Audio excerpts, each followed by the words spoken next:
Welcome to the Crim Slim Network. It's your boy, Crim Slim.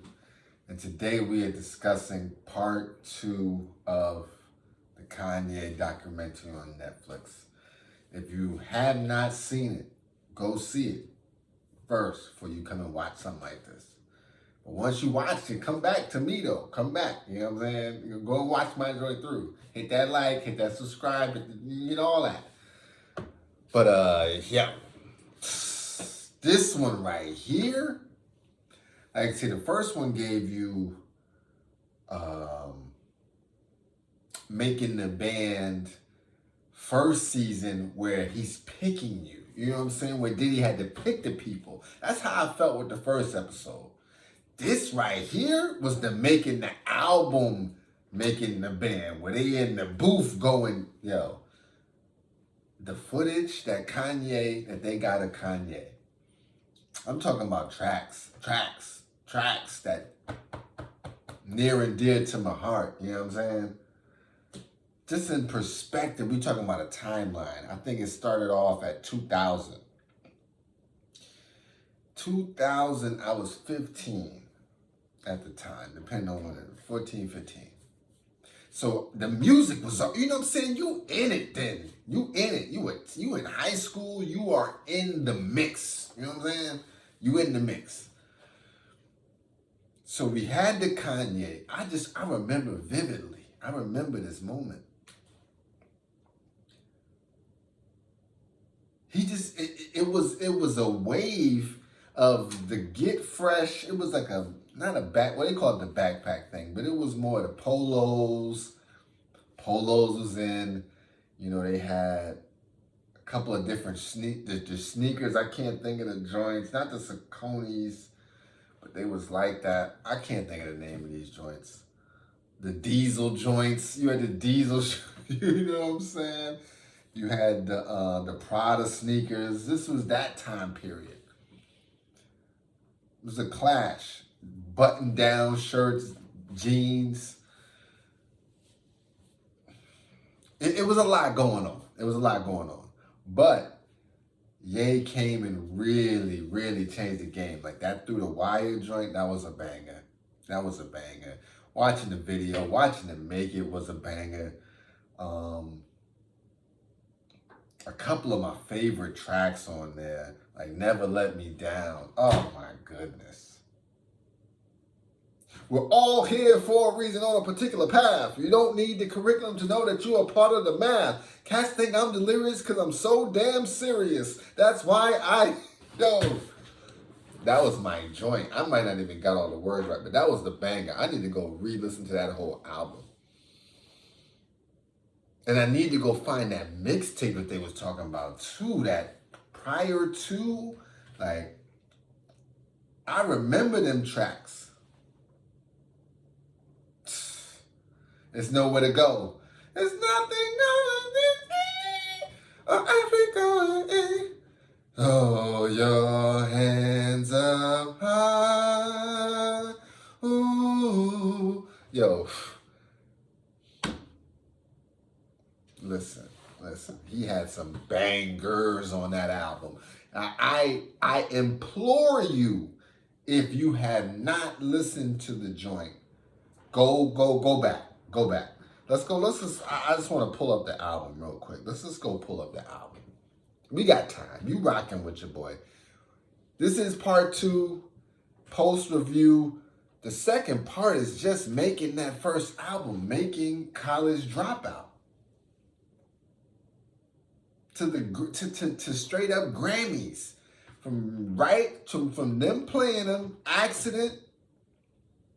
I didn't realize how close the Accident was to him just making it. Like, some people might see that as a sign. A glass half empty might see it as a sign where they say, this might not be for me. My jaw broken. I'm an artist. It's a sign. A glass half full guy, like a Ye type, I don't know if it's narcissistic. I think it's like a blessing. It's when you in that profession, it's one of those things like, listen, I cannot be stopped. I did die. I made it. You know why I made it? Because I got this gift. Man was in that booth like, man was rocking. So you really gotta respect the drive. Like, I'm talking about when it comes to like real live, I will not let you talk me down. People, if anybody that know me, they know I got a similar quality. Do I want advice? Not necessarily. Do I need advice? Definitely. No. This thing is God-given. All right? It's just when I'm walking, he's guiding me. Listen, I can't explain it. The hands is moving because I'm just trying to find it. I'm reaching like where, but I can't. The reality is just God is that good. He's that powerful where he just make it happen. And I understand where that, somebody called it toxic positivity. It's like, listen, I get all that, but we got things to accomplish. Like, it's all to the good. It's all to the good. And that's something that I'm really picking up on this year, is that there's always the ulterior goal of accomplishing that God-given mission. And you gotta respect that. You gotta respect that. Nobody's perfect. Nobody says the right thing every time. But what you know is he's saying what's on his mind at that time. And mom's enabled, like, listen, mom's held it down. She instilled in him that confidence. Shout out to Mom Duke. She's definitely down, and he held moms down. It was a union. So you can only understand what he's going through when that piece is taken away. All right, you see, she's down. She's in there shooting in the gym. You know, I don't see nobody. I don't see the ladies. There's a couple ladies. I seen you, Ye. I seen you, Ye. But Mom Dukes is there.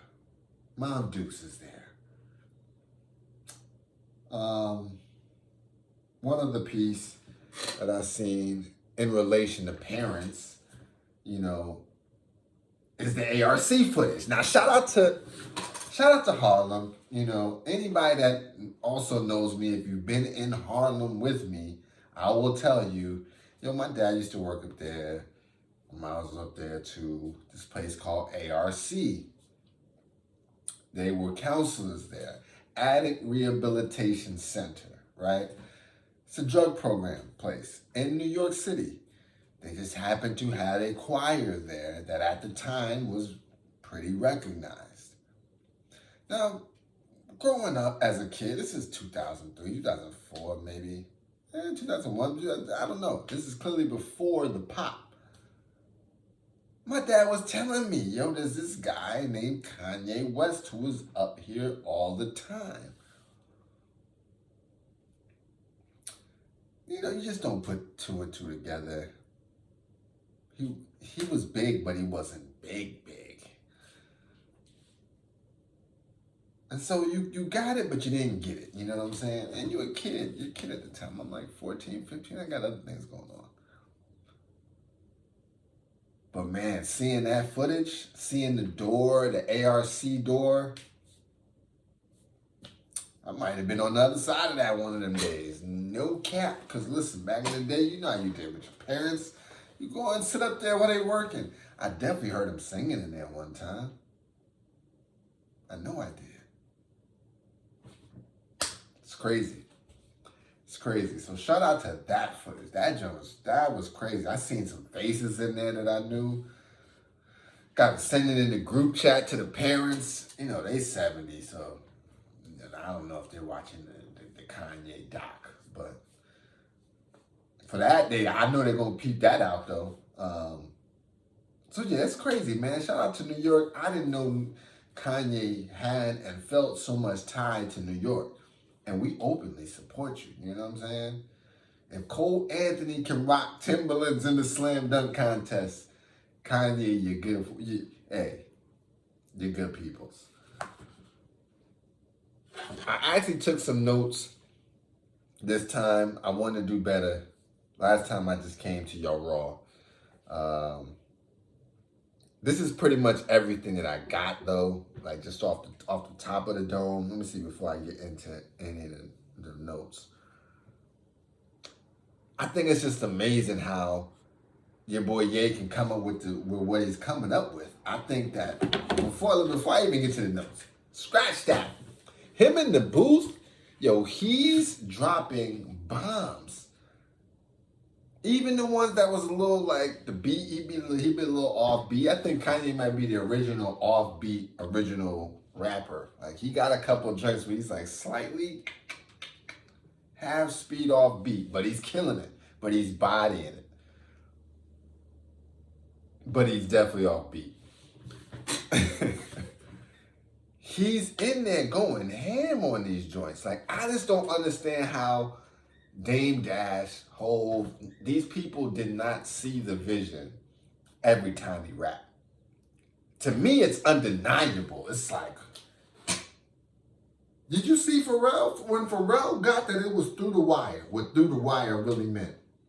The man had to walk out. I would have walked out too. When your man Jay Ivy is in there going ham, what's crazy is Jay-Z's on that song too. And you could tell it's a mailed in verse. Like, Hov wasn't in the studio. He wasn't in the session. But he had to get himself on that track. Hey, listen, if I'm the big boss, I got to get on that one too. That never let me down. The thing about Kanye is, it's not just the raps. The beats are out of this world. Like, I know the whole reason why Rockefeller probably did not want him to pop is because those beats, they know he's saving the heat for himself.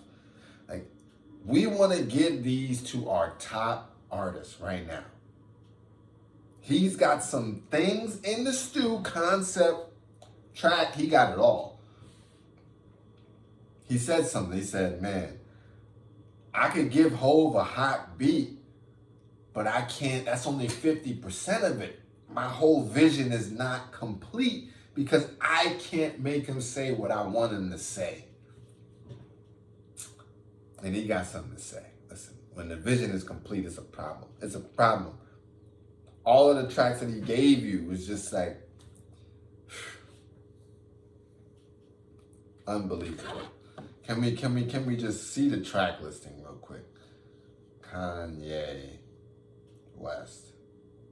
This College Dropout, man. This joint was different. Second album, but he doesn't stop there. That's what makes it so crazy is that, yeah, the first album is good, but the second one is just as good. Third one is just as good. Here we go, College Dropout. Man, That All Falls Down was a classic.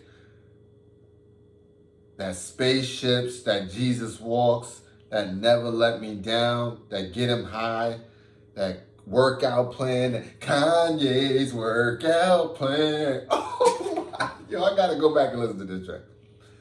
Slow Jam, seeing the Jamie footage, yo. The whole time I thought that Jamie, well, I had seen a story about it, but I thought that Jamie had brought that to the table. Like, this man Kanye had the whole vision. He was in his end like, yo, say it just like this. Killed it. Breathe in, breathe out. Crazy that Ludacris gave him the Grammy when Ludacris one of the early supporters. That's, I just full circle things. 2 words. That's the one. That's one of my top ones. Like, yeah, that Most Def Freeway, Family Business, Last Call. Oh my. I gotta go listen to that. That is 1 hour and 16 minutes of funk. 21 songs. Bangers. Yeah, 2004. That's going down. I think I'm gonna wrap it up here. I gotta listen. I know I ain't gonna be able to play that on there. So this is Jeen-yuhs Kanye Trilogy Part 2. Hope y'all enjoying it like I'm enjoying it. I hope y'all are inspired by it like I'm inspired by it. Listen, that's what this is all about. That's what this is all about. This is all about starting a process. You know what he just showed you? He showed you first there's that honeymoon phase in a new process, you know, or in most situations. You'll have a great time and then something will hit. It's inevitable. It's inevitable. Something's going to happen.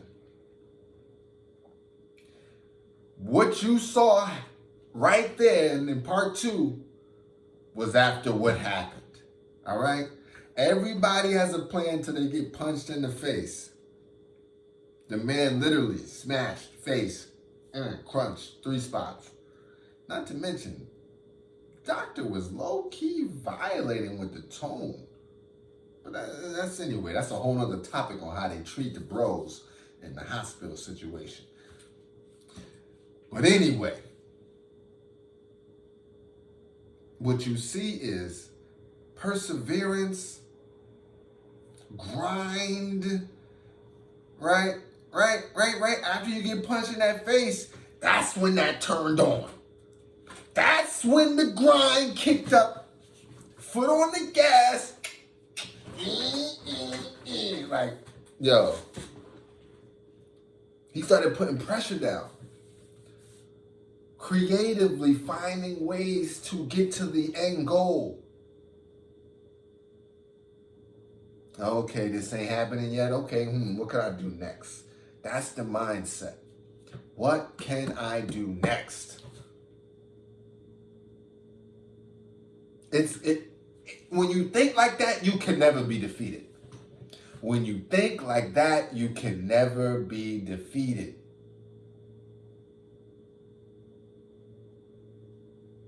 And that is why you saw it happen recently with the Donda versus CLB. We got an album in CLB. We got many experiences with Donda. It's growing, the nostalgia on it. We done had 2 live streams. We didn't, more than that. We had a whole week of live streams, multiples. Like, you just got to support the vision. You got to support the wave. Like the man, hate the man. The art. The art. That's what it's all about for him. But yeah. This is the Part 2. This is what happens after the fact. And as you can see, magic was made. Magic was made. That's when the album came together. After he had that setback. Keep that in mind. That's what I'm taking from this episode. Do not let things stop you.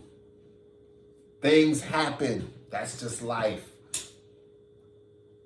But unless they take you out, you got more to go. Unless they do you in. It might look like they might do you in, but unless you're done in fully, then keep striving for what you know is in you. What you know is in you. Somebody call you a rapper producer. No. I'm a rapper, baby. Hey. Chill out, my guy. Hey, yo, bro. I ain't say nothing about producer. All right? You address me how I want to be addressed. And that's how we doing it. It's the Crimson Network. I am a business. No, I don't know. YouTube. I'm a businessman. I'm that guy. I'm Big Lake Show.